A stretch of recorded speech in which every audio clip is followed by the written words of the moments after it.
எல்லாருக்கும் வணக்கம். Neyveli book fair 19ஆம் தேதியிலேருந்து ஆரம்பிக்குது. நாங்கள் ஸ்டால் போட்டிருக்கோம். Stall number 163. எங்கே நடக்குது, என்ன டீட்டெயில்ஸுங்கிறதுக்கு கீழே லிங்கை கிளிக் பண்ணிங்கன்னா டீட்டெயில்ஸ் வரும். நெய்வேலியில் வந்து ஸ்டாலை பாருங்கள். நன்றி, வணக்கம். எல்லாருக்கும் வணக்கம். கலை ஃபவுண்டேஷன் மூலமாக நாங்கள் கர்நாடிக் மியூசிக்கை பிரபலம் பண்ண ட்ரை பண்ணிட்டு இருக்கோம். இந்த வாட்டி 3வது கான்சர்ட்டை பாபநாசம் சிவனோட பாடல்களை வந்து கிருதிகளை வந்து நாதஸ்வரம் வித்வான் மூலமாக பிரபலப்படுத்தலான்னு பார்க்குறோம். நாதஸ்வர கச்சேரி எல்லா ஆர்டிஸ்ட் டீட்டெயில்ஸில் இருக்குது. ராகசுதா ஹாலில் டெஃபினட்டாக உங்களை 20th ஈவினிங் பார்க்குறேன். ஃபைனான்ஸ் பற்றி நம்ம 1-to-1 பேசுவோம். நன்றி, வணக்கம். வங்கிகளில் டெபாசிட் போடுறத விட இது பெட்டரா? வங்கியில் டெபாசிட் போடுறதோட மோசமாக ஒன்றும் கிடையாது. நாளைக்கே உங்களுக்கு பணம் ஒன்றுனா ரிட்டர்ன் கிடைக்காது. போன 3 வருஷத்துக்கு முன்னாடி நீங்கள் ஸ்டாக் மார்க்கெட்டில் போட்டிருந்தீங்கன்னா நான் பொறுப்பே எடுத்துக்க மாட்டேன். உங்கள் பணத்தை நிர்வாகம் பண்ண போகிறவன் யாருன்னே தெரியாது. எவனோ சொன்னான்னு கொண்டு போய் பணத்தை கொடுத்துட்டு நீங்கள் நான் சேலஞ்ச் பண்ணுறேன். நீங்கள் யாரை வேணால் கொண்டு வாங்க, நான் எடுத்துகிட்டு வந்து காட்டுறேன். நான் ஒரு சாதாரண நபர். என்கிட்ட கொஞ்சம் பணம் இருக்குது. இந்த பணத்தை வச்சு என்னுடைய ஃப்யூச்சருக்கு நான் எப்படி தான் இன்றைக்கி நீங்கள் சாதாரண நபராக இருந்தீங்கன்னா தங்கத்தை விட்டால் வேறு வழி கிடையாது. ஏன்னா ஸ்டாக் மார்க்கெட் தினம் ரத்த கலர்வையாக கீழே இறங்கின்னு தான் இருக்குது. போன 3 வருஷத்துக்கு முன்னாடி நீங்கள் ஸ்டாக் மார்க்கெட்டில் போட்டிருந்தீங்கன்னா நாளைக்கே உங்களுக்கு பணம் ஒன்றுனா ரிட்டர்ன் கிடைக்காது. 3 வருஷமாக பணம் எங்கேயும் போகல. 3 வருஷத்தில் 70 ரூபா இருந்த டாலர், ரூபாய்க்கு இருந்த டாலர் 100 ரூபாய்க்கு ஆகிடுச்சு. அதையும் நம்ம ப்ரொடெக்ட் பண்ணிக்கணும். கார்த்தால் எழுந்தீங்கன்னா நீங்கள் வந்து டூத் பேஸ்ட் யூஸ் பண்ணுறது கூட நம்மளுக்கு வெளிநாட்டில் தான் வருது. இந்த ப்ரஷ்ஷு யூஸ் பண்ணுறோமே அதில் இருக்கிற பிளாஸ்டிக் கூட உங்களுக்கு க்ரூட் ஆயில் வச்சு தான் வருது. அதனால நீங்கள் டாலரோட முக்கியம் நம்மளுக்கு. டாலருங்கிறது ஒரு நம்பர் கிடையாது. ஸோ ஒரு மிடில் கிளாஸ் நடுத்தரனுக்கு இந்த ரிஸ்கெல்லாம் ஹேண்டில் பண்ணணுன்னா தங்கம்ங்கிறது ரொம்ப முக்கியம். நீங்கள் சாதாரணங்கிறதுனால ஆமாம், ஒரு சாதாரண மனிதர் மிடில் கிளாஸில் இருக்கிறவருக்கு தங்கம்ங்கிறது ரொம்ப முக்கியமாக இருக்கும். இதை நான் இன்றைக்கி சொல்லலை. சாவரன் கோல்ட் பாண்ட் போட்ட அன்றைக்கி பாண்டேயோட ஒரு டிபேட்டில் நான் சொன்னேன். அன்றைக்கி தங்கம் வந்து 3500 ரூபா. அன்றைக்கே பாண்டேக்கு நான் பிடிக்காது. பட் அன்றைக்கி பாண்டேட்ட நான் சொன்னபோது பாண்டே சிரிச்சார். 10,000 ரூபா போயிடும் தங்கம்னு. நான் எதிர்பார்க்கல அது 15,000 ரூபா போகும்னு. 15,000 ரூபா. அப்போ நான் வெளில வந்து அன்னிலேருந்து நான் பேச ஆரம்பித்தது 400 கிராம் தங்கம்னு. அந்த 400 கிராம் தங்கம் அன்றைக்கி வாங்கியிருந்தால் 15 லட்ச ரூபா. இன்றைக்கி அது 60 லட்ச ரூபா விலை. 60 லட்ச ரூபாய்க்கு தங்கம் இருந்தால் நீங்கள் சாதாரண குடும்பமாக இருக்க முடியாது. நீங்கள் ஒரு இன்வெஸ்ட்மெண்ட் பிளான் அப்படின்னா ஸ்ட்ரெயிட்டாக கை காட்டுறது ஃபஸ்ட்டு உங்களுக்கு டிபெண்ட்ஸ். சார் எல்லாருக்கும் ஒன்றும் one size does not fit all. நான் போடுற ஷர்ட்டை நீங்கள் போட முடியாது. நீங்கள் வந்து உங்களோட இன்கம் என்ன, வாழ்க்கையில் உங்கள் பொசிஷன் என்ன, நீங்கள் என்ன ஸ்டேஜில் இருக்கீங்க, அதை வச்சு தான் உங்களுக்கு நான் ஃபைனான்ஸ் பண்ண போகிறேன். ஒரு மிடில் கிளாஸு எனக்கு சொத்தே இல்லை, என்கிட்ட வருமானம் ரொம்ப கம்மி, என்கிட்ட சேவிங்ஸ் இல்லைன்னா முதல் சேவிங்ஸ் தங்கமாக இருக்கணும். நீங்கள் கடன் வாங்கி வீடு வாங்கிறதுக்கோ லேண்டு வாங்கிறதுக்கு முன்னாடி தங்கத்தை வாங்கி வச்சுக்கிறது நல்லது. அதோட எக்ஸாம்பிளும் நான் சொல்லிட்டேன். நாளைக்கு ஐடியில் இருக்க வேலை போயிடுச்சுன்னா தங்கத்தை வச்சா 20 நாள், ஒரு 20 மாதத்துக்கு நீங்கள் சாப்பாடு சாப்பிட்டுக்கலாம். அந்த 20 மாதத்துக்கு நான் என்ன பண்ணணுங்கிறத அடுத்த டைரெக்ஷனில் எப்படி கூட்டின்னு போகிறதுங்கிறதுக்கு அது ரொம்ப யூஸ்ஃபுல்லாக இருக்கும். வங்கிகளில் டெபாசிட் போடுறத விட இது பெட்டரா? வங்கியில் டெபாசிட் போடுறதோட மோசமாக ஒன்றும் கிடையாது. அது எப்படின்னா, எனக்கு காஃபி கொடுக்குறேன், அதில் ஒரு ஸ்பூனை தூக்கி சர்க்கரையை போட்டேன்னா என்ன இருக்கும்? திரும்பி சர்க்கரையை வெளில எடுக்க முடியுமா? இன்றைக்கி ஒரு சாமான் நான் உங்களுக்கு ஒரு 2000 ரூபா நோட்டு தரேன், நீங்கள் போய் சாமான்லாம் வாங்கிட்டு வந்துருக்கோம். 1 வருஷம் கழிச்சு நான் வரேன், இதே தேதி அதே 2000 ரூபா தரேன், சாமான் அதே வாங்க முடியுமா உங்களால்? முடியாது. எவ்வளோ ஆகும்? அது இப்போ நான் 4000 ரூபா ஆகும். 2500 ரூபாவது ஆகும். குறைஞ்சபட்சம் பேங்க்கில் போட்டால் எவ்வளோ கொடுப்பான்? 2500 ரூபா கொடுப்பான். ஸோ பேங்க்கில் போட்டால் பணம் கரைஞ்சிரும். இப்போ பல வங்கிகள் வந்து மியூச்சுவல் ஃபண்டை சஜஸ்ட் பண்ணுறாங்க. மியூச்சுவல் ஃபண்டுன்னா என்ன? நான் பொறுப்பே எடுத்துக்க மாட்டேன், நான் மங்காத்தா ஆட மாட்டேன், எனக்கு மங்காத்தா ஆட தெரியாது. மங்காத்தா ஆடுறதுக்கு ஒரு ஆளை கூட்டின்னு வந்து உங்கள் பணத்தை கொடுத்து அவனை எனக்கு பதில் லீஸ் இட்டு ஆடுறாங்க வேண்டியது. மியூச்சுவல் ஃபண்டு ஸ்டாக் மார்க்கெட்டில் போடுறது. எனக்கு 3 சீட் ஆட தெரியாது. ஒரு பெரிய துறவத்தான் இருக்கான், பணத்தை அவன் கையில் கொடுத்துட்டு அவனை 3 சீட் ஆட்டம் ஆடுனா அதான் சீட் ஆட்டம். அவன் யாருன்னே நம்மளுக்கு தெரியாது. உங்கள் பணத்தை நிர்வாகம் பண்ண போகிறவன் யாருன்னே தெரியாது. எவனோ சொன்னான்னு கொண்டு போய் பணத்தை கொடுத்துட்டு அவன் 3 சீட்டு கரெக்டாக ஆடுவானா இந்தியான்னு எப்படி தெரியும்? மியூச்சுவல் ஃபண்டில் அஷ்யூர் பண்ணுறது இல்லை அவங்க. ஆனால் அவன் அதான் நான் சொல்கிறேன், அஷ்யூர் பண்ணுறது இல்லை. பணம் போச்சுன்னா இப்போ 3 நீங்கள் எந்த மியூச்சுவல் ஃபண்ட் எடுத்துக்கோங்க, போன 3 வருஷத்தில் ரிட்டர்னே வந்தது கிடையாது. 0 ரிட்டர்ன். நான் தானே சார் சொல்கிறேன். அப்படியா? நான் சேலஞ்ச் பண்ணுறேன், நீங்கள் யாரை வேணால் கொண்டு வாங்க, நான் எடுத்துகிட்டு வந்து காட்டுறேன். ஆ. நீங்கள் எந்த இந்தியாவில் நூற்றுக்கணக்கான மியூச்சுவல் ஃபண்ட் இருக்குது, விலைவாசியோட கம்மியாக தான் ரிட்டர்ன் கொடுத்துருக்கோம். நீங்கள் இண்டெக்ஸில் போட்டால் கூட 3 வருஷத்தில் ரிட்டர்ன் கிடையாது. வேறு எவனா ஏதாவது சொல்கிறான்னா உங்கள்கிட்ட போய் சொல்கிறோம். ஏன்னா இண்டெக்ஸே எங்கேயும் போகலையே. இந்த கடன் வாங்குறதை பொறுத்த வரைக்கும் பல பேருக்கு வந்து இந்த தேசிய வங்கிகளை கடன் வாங்கினா இன்ட்ரெஸ்ட் கம்மி, அதெல்லாம் ஒன்றும் கிடையாது. தனியார் வங்கியில் கடன் வாங்க ஈஸியஸ்ட் ரெண்டுக்கு என்ன வித்தியாசம் இருக்கிறதா நீங்கள் நினைக்கிறீங்க? சார், பெஸ்ட்டு கடன் வாங்குறது நீங்கள் தங்கத்தை வச்சு கடன் வாங்குறது தான் பெஸ்ட்டு. அது நீங்கள் தேசிய பேங்க்கில் வாங்குறது பெட்டர். ஏன்னா டப்புன்னு வித்துற மாட்டான். இவன் மார்வாடி மாதிரி அன்றைக்கே விற்றுருவான், நோட்டீஸ் அனுப்புவான், அன்றைக்கே விற்றுருவான். தனியார் வங்கியில் நேஷ்னலைஸ் பேங்க்கில் போய் ஐயா தயாவானே தர்மவானே அப்படின்னு நீங்கள் மேனேஜரை கட்டி பிடிச்சா ஒரு 20 நாள் டைம் கிடைக்கும். அவ்வளோதான் வித்தியாசம். அதுவும் ஸ்டேட் பேங்க்கில் தான் விற்றுருவான். நான் சொல்கிறது மற்ற இருக்கிற தேசிய வங்கியில். ஆனால் கடன் பைசா கம்மியாக கொடுப்பான். நீங்கள் ப்ரைவேட்டில் போனால் பணம் நிறைய கொடுப்பான், ரூல்ஸ் படி விற்றுருவான். உங்களுக்கு குயிக்காக தொல்லை இல்லாமல் கடன் வாங்கணுன்னா கோல்டை வச்சு வாங்குறது தான் ஈஸியஸ்ட். ஒன்றுமே கேட்க மாட்டான், தங்கத்தை வாங்கிப்பான். இன்றைக்கி ரேட்டில் இவ்வளோ கடன்மா, அக்கௌண்ட்டை உடனே கிரெடிட் ஆகிடும். ஒரு பேப்பர் கேட்க மாட்டான், ஒன்றும் கேட்க மாட்டான், நீங்கள் எடுத்துன்னு வந்துடலாம். அதனால தான் தங்கம் முக்கியங்கிறேன். நீங்கள் காஷ்மீரில் போனாலும் அதை பண்ணலாம், ஸ்ரீலங்காவில் போனாலும் பண்ணலாம், அமெரிக்காவில் போனாலும் பண்ணலாம். எதிர்காலத்தில் மிக விரைவிலேயே பொருளாதார ரீதியாக மிகப்பெரிய சிக்கல்களை வந்து நம்ம சந்திக்க வேண்டியிருக்கோம் அப்படின்னு ஒரு கணிப்பு இருக்குது. ஆமாம். நீங்கள் என்ன நினைக்கிறீங்க அதை பற்றி? ஆமாம், வாஸ்தவம். இதை தான் நாங்கள் 1 வருஷமாக சொல்லிட்டு தானே இருக்கிறோம். என்ன காரணம் இருக்குது? நிர்வாகம் சரியில்லை, அதனால தான் காரணம். இப்போ உங்களுக்கு அறுவை சிகிச்சை ஹார்ட் ஆப்ரேஷன் பண்ணணுன்னா யாரை வச்சுப்பீங்க? ஒரு நல்ல டாக்டரை வச்சு. இப்போ நான் சொல்கிறேன், சார் சித்ரா சார், எனக்கு நல்லா நியாய கேள்வி ஞானம் இருக்குது, நீங்கள் அவங்க படுங்க, ஆப்ரேட் பண்ணுவேன்னா ஒத்துப்பீங்களா? எப்படி ஒத்துப்பீங்களா? மாட்டேன். அப்போது ஒரு ரிசர்வ் பேங்கை நடத்துறதுக்கு உங்களுக்கு ஒரு பொருளாதார மேதை வேணும். நீங்கள் கம்ப்யூட்டர் சயின்ஸ் பண்ணிச்சு ஐஏஎஸ் ஆஃபீஸரை கொண்டு வந்து அங்கே போட்டு இதை பண்ணுன்னா எப்படி பண்ணுவான்? அதுக்கு முன்னாடி ஹிஸ்ட்ரி படித்த ஒரு ஐஏஎஸ் ஆஃபீஸரை கூட்டின்னு வந்து பொருளாதாரம் நடத்துவானா? அது எப்படி பண்ணுவான்? 10 வருஷமாக அதான் பண்ணிகிட்ருக்கோம். அதோட விளைவு என்றைக்காவது ஒரு நாளைக்கு கொடுத்து தான் ஆகணும். அந்த விளைவை நம்ம இன்றைக்கி கொடுக்குறோம். அப்படியா? ஆமாம். கடைசியாக இந்தியாவில் இருந்த ரிசர்வ் பேங்க்கில் பணிபுரிந்த பொருளாதார மேதைன்னா யாரை சொல்லுவீங்க? உர்ஜித் பட்டேல். அவர் வந்து டிமானிட்டேஷனில் கையெழுத்து போட மாட்டேன்னாரு. அவருக்கு தெரியாமையே டிமானிட்டேஷன் அனௌன்ஸ் பண்ணிட்டோம். அவன் ஒரே வருஷத்தில் ரிசைன் பண்ணிட்டு போயிட்டான். அவனுக்கு அசிஸ்டண்ட் ஒருத்தர் தான் விரால் ஆச்சாரியான்னு. அந்த விரால் ஆச்சாரியா என்ன சொன்னால், இன்றைக்கி எங்களை விளத்தள்ளிட்டீங்க, மார்க்கெட் உங்களுக்கு ஒரு பாடம் கற்பிக்கும்னா. இப்போ மார்க்கெட் உங்களுக்கு பாடம் கற்பிச்சுட்டுருக்கு. இன்றைக்கி நாங்கள் சொன்னதை கேட்கல, தக்க சமயத்தில் மார்க்கெட் பாடம் கற்பிக்கும்னு ஒரு ஸ்பீச்சே கொடுத்துருக்கான்.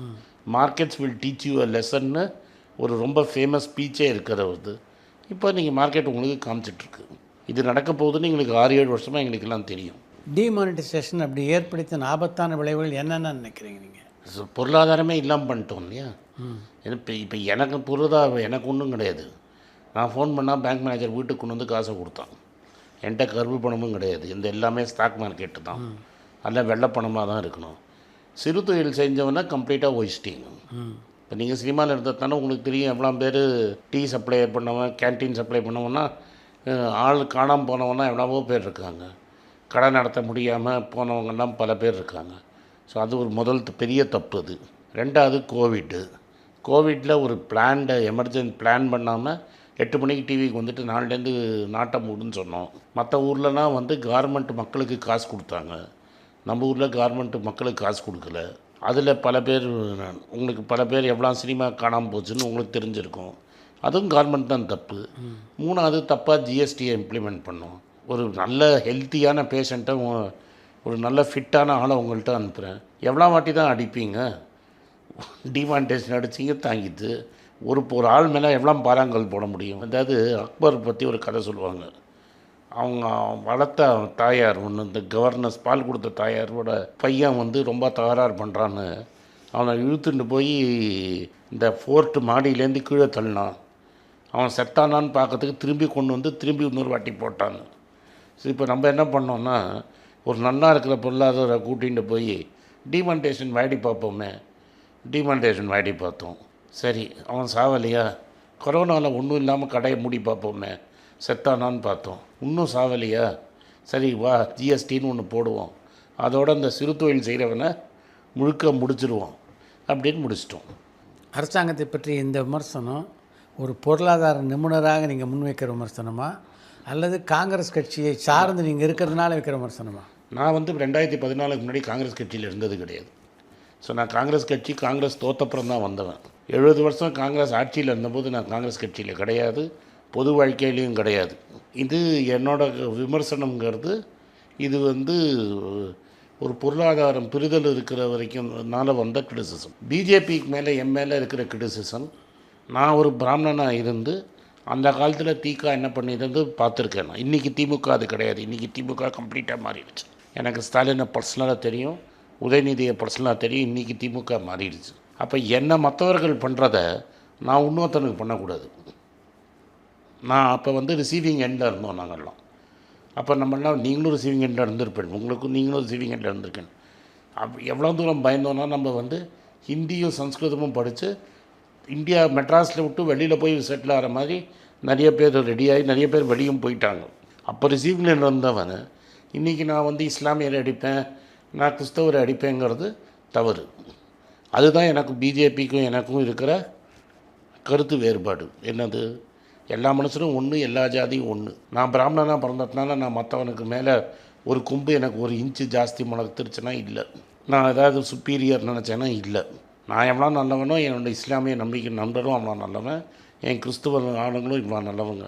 இன்ஃபேக்ட் கிறிஸ்தவங்கள் வந்து தமிழ்நாட்டுக்கு எஜுகேஷனுக்கு பண்ண மாதிரி ஹிந்துக்கள் பண்ணது கிடையாது. நீங்கள் லைலா காலேஜ் எடுத்துக்கோங்க, எவ்வளோ டான் பாஸ்கோ எடுத்துக்கோங்க, இருக்கிற எல்லா ஊர்லேயும் இருக்கிற லிட்டில் ஃப்ளவர் கான்வென்ட் எடுத்துக்கோங்க, வேலூர் மாதிரி இருக்கிற ஊரிஸ் காலேஜ் எடுத்துக்கோங்க, என்னால் லிஸ்ட் அவுட் பண்ண முடியும்.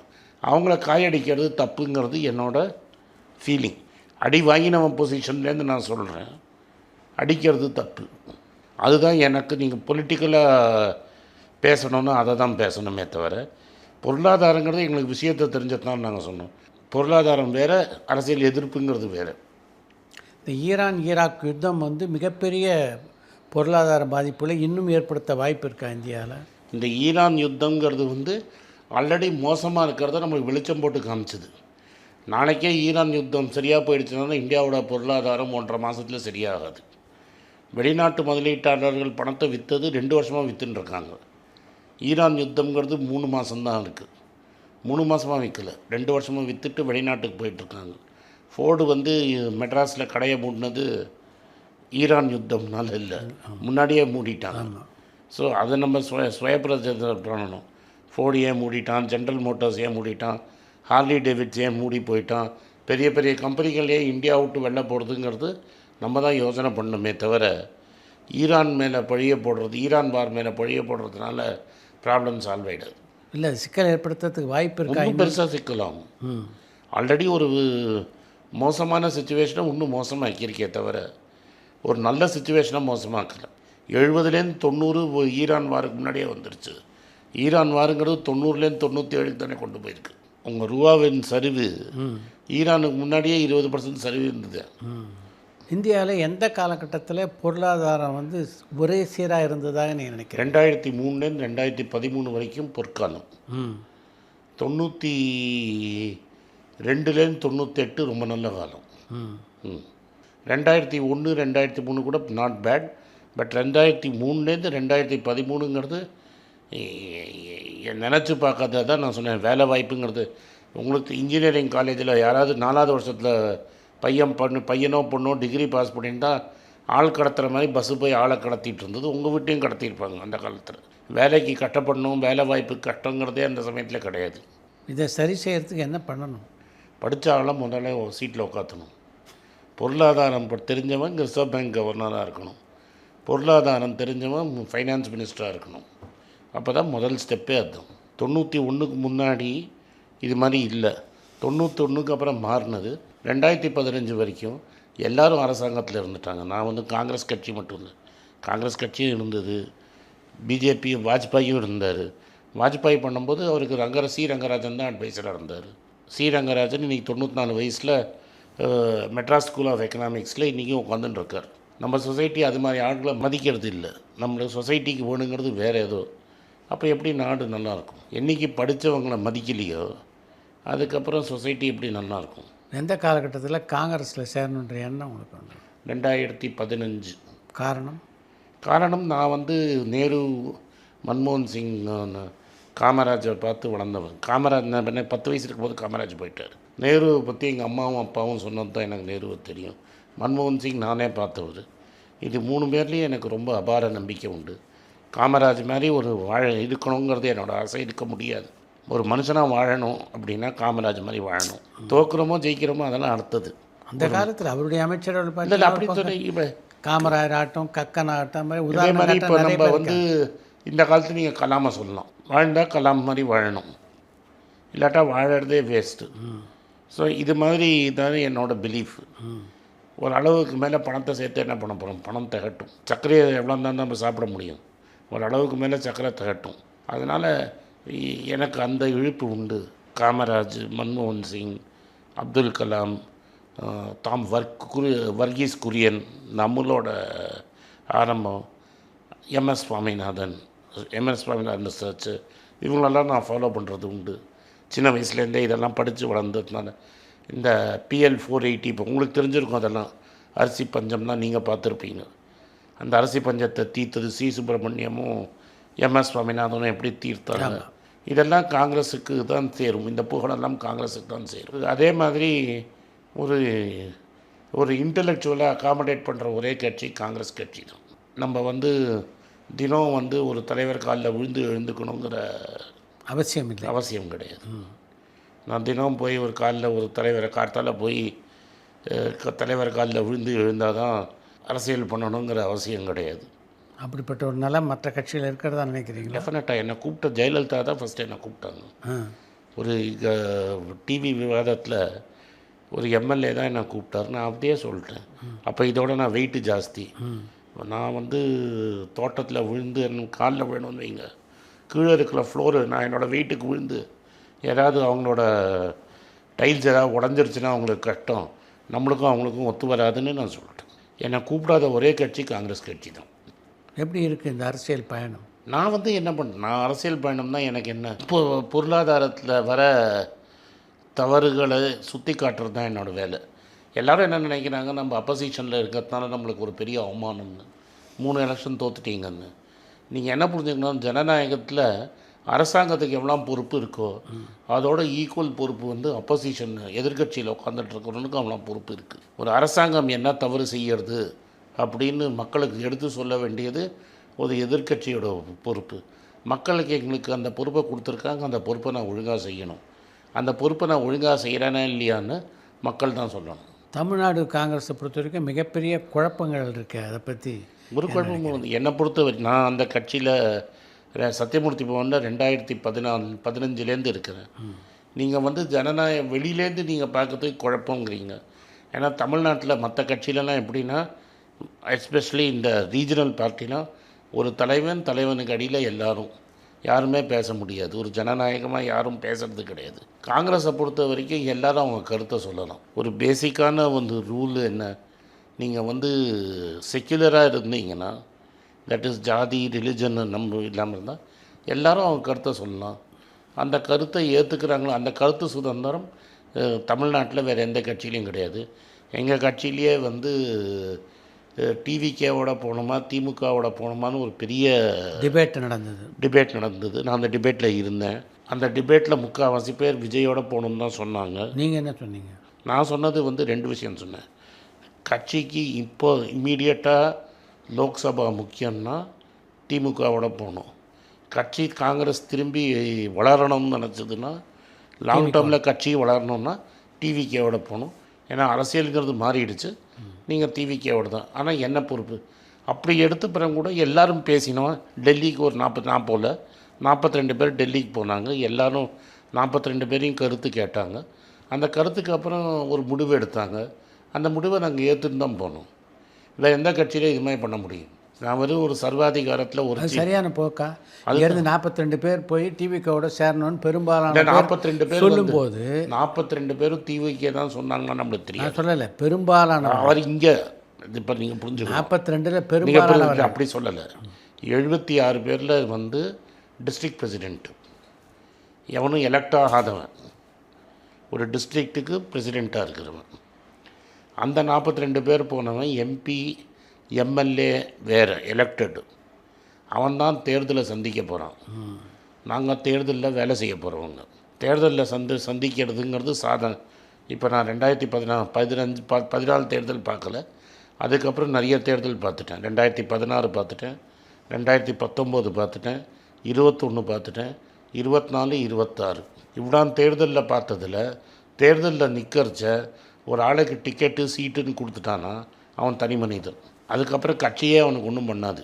எந்த கட்சி, நீங்கள் திமுக எடுத்துக்கோங்க, அதிமுக எடுத்துக்கோங்க, காங்கிரஸ், பிஜேபி எல்லாம், அவன்தான் இது ரிசோர்ஸஸ் ரெடி பண்ணி, அதாவது சீட்டை கொடுப்பாங்க, 5 நாள் டைம் இருக்கும்.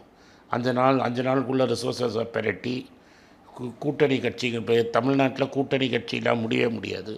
எல்லா கூட்டணி கட்சியும் பின்னாடி போய் அந்த ரிசோர்ஸஸை கரெக்டாக டிவைடு பண்ணி எல்லாத்தையும் பண்ணுறது கேண்டிடேட்டோட வேலை. அந்த 41 பேர் போனவன் கேண்டிடேட்டு.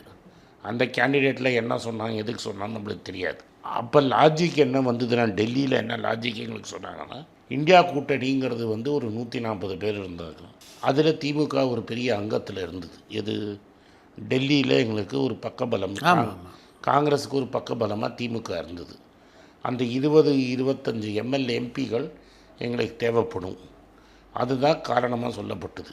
நாங்கள் ஏற்றுக்கிட்டோம். அது சரியாக தப்பாங்கிறது வேறு விஷயம். இப்போ நீங்கள் ஒரு நிறைய சினிமாவில் பல டைரக்டரோட வேலை செஞ்சுருக்கீங்க.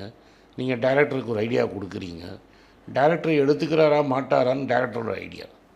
பட் டைரக்டர் உங்கள் கருத்து சுதந்திரம் கொடுக்குறாரு பாருங்கள், உங்கள் ஒப்பீனியனை சொல்கிறதுக்கு. அதோட நீங்கள் ஹாப்பியாக இருக்கணும்.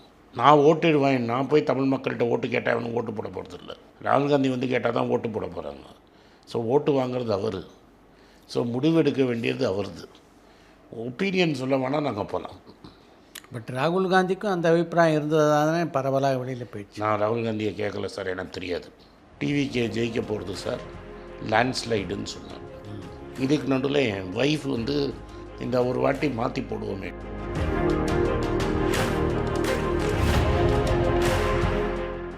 இவங்களே எல்லாரும் இருந்து ரொம்ப சாப்பிட்டாங்க, அவன் தான் சாப்பிட்டு போட்டுமே. எனக்கு ரியல் ஷாக் எப்படின்னா, பொட்டியை என்ன சொன்னால் 15 நிமிஷத்தில் தெரிஞ்சிருச்சு, கதை கந்தலாயிடுச்சு. அப்போ என் ஒய்ஃப் சொன்னாங்க 60 சீட்டு நிச்சயம்தான். மக்கள் வந்து சீஃப் மினிஸ்டருக்கு தான் ஓட்டு போடுறாங்களே தவிர மற்றவங்களுக்கு ஓட்டு போடலை. எலெக்ஷன் முடிஞ்சப்புறம் நான் பார்த்ததில் 2 பேருக்கு நடுவில் தான் எலெக்ஷன், ஸ்டாலினா விஜயான்னு.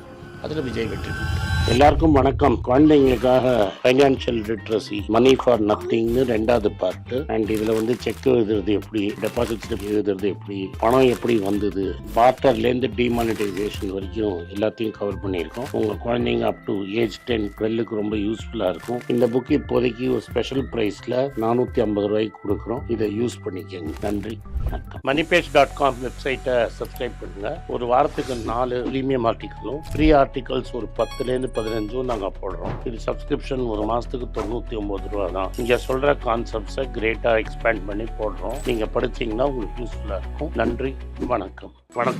குழந்தைங்களுக்காக ஒரு புஸ்தகம் லான்ச் பண்ணோம். அது ரொம்ப சக்ஸஸ்ஃபுல்லாக இருக்குது. யாருக்கெல்லாம் அந்த புஸ்தகம் போகணுமோ எங்கள் டீமுக்கு கான்டாக்ட் பண்ணுங்கள். கீழே இருக்கிற நம்பர்லேயும் வெப்சைட்லேயும் கான்டாக்ட் பண்ணிங்கன்னா உங்களுக்கு அந்த புஸ்தகத்தை நீங்கள் வாங்கிக்கலாம். மற்ற எங்கள் புஸ்தகமும் அவைலபிள். எங்கள் வெப்சைட் மூலமாகவும் வாங்கலாம். கீழே இருக்கிற வாட்ஸ்அப் நம்பர்லேயும் மெசேஜ் அனுப்பலாம். நன்றி, வணக்கம்.